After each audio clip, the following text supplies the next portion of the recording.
V মাৰ্টৰ যেতিয়া আমি আগতে শুনা পাই আছিলোঁ যে যিখন ঈদৰ সময় আছিলে তেতিয়া বেপাৰ বাণিজ্যৰ যিখিনি কৰি আছিলে তেখেতসকলে মানে যিখন বিল থাকে সেই বিলখিনি দিয়া নাই বুলি আমি শুনি আছিলোঁ।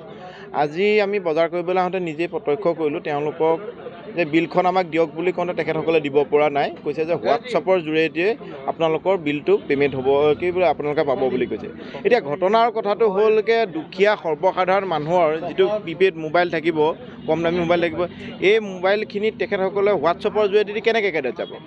আৰু ইমান ডাঙৰ এটা সৰ্ববৃহৎ প্ৰতিষ্ঠান ভি মাৰ্ট, তেখেতসকলে শ্বপিং মল এটা, এই শ্বপিং মলটোৰ যান জঁটৰ এটা বিশ্বনাথৰ ডাইৰেক্ট সমস্যা কৰি আছে বুলি আমি ক'ব পাৰোঁ।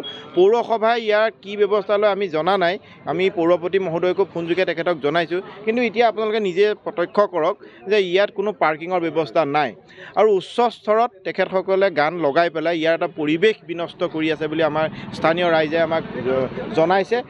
এই কথাটোকে আপোনালোকৰ জৰিয়তে আমি জনাব বিচাৰিছোঁ যে মানে কৰ ফাঁকি দিয়াটো অপৰাধ যদি হয় তেখেতসকলৰ ওপৰত একশ্যন এতিয়া ইমিডিয়েট ল'ব লাগে জিলা প্ৰশাসনে, আৰু যেতিয়ালৈকে তেখেতসকলৰ CCTV ফুটেজ আছে সেই ফুটেজবিলাক সংগ্ৰহ কৰি পেলাই সঁচা মিছা চাই মেলি লৈ পেলাই মানে মেনেজাৰক অতি শীঘ্ৰে মানে এৰেষ্ট কৰিব লাগে বুলি মই ভাবোঁ।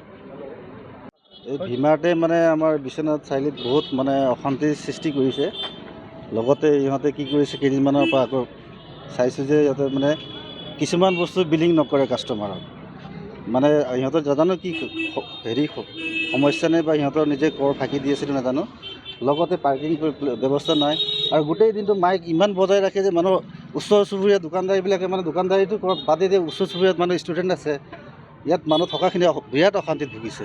গতিকে মই আপোনালোকৰ চেনেলৰ যোগেদি জনাব বিচাৰিছোঁ যে এইখিনি ব্যৱস্থা যাতে ভাল কৰি দিব যাতে ইমানে